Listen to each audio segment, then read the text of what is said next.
Alhamdulillah, wassalatan wassalaman wassalawatullah ala Nabi Mustafa Muhammad sallallahu alaihi wa sahbihi ajma'in. Bapak sambung insyaAllah.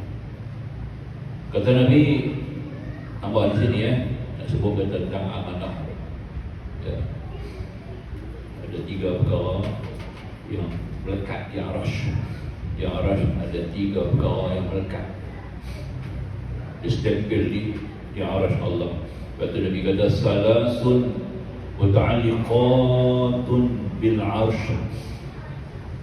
3 perkara sentiasa bergantung melekat di Arash Tuhan. Ar-Rahim. Pertama, sifat silaturahim, hubung silaturahim, jalin hubungan keluarga, jangan putus, jangan pecah belah. Nampak tak? Jangan bersengketa. Yang pertama kata dia Ar-Rahim takun, Rahim tu cakap. Di tiang Arash sentiasa bercakap. Sentiasa bercakap. Sentiasa. Selagi tak kiamat dia bercakap. Macam speaker dia keluar. Takul sebab dia bunyi takul. Di sini dia bunyi takul, masih sentiasa bercakap. Maka dia kata apa? Allahumma inni bika fala ukhta'. Ya Allah, ya Tuhanku, aku ini berlindung di sisimu, agar aku tiada diputuskan.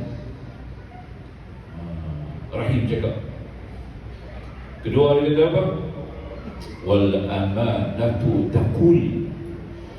Amanah pula bercakap, tak mati. Kata amanah apa? Allahumma inni bika fala ukhan. Amanah juga sentiasa menyeru kepada Tuhan, ya Allah, ya Tuhanku, aku ini berlindung di sisimu agar aku tiada dikhianati. Dan yang ketiga, wan ni'mah, ni'mat. Tuhan bagi serupa saubi ni'mat duniawi, ni'mat ukhrawi. Ni'mat duniawi dengan pergerakan amal ibadat, usaha kerja kita yang baik. Ni'mat akhirat, ganjaran-ganjaran pahala yang menunggu kita. Maka itu dia kata apa? Wa ni'matu taqul Allahumma inni bika fala ukthar. Ya Allah, ya Tuhanku, berlindung aku tu nak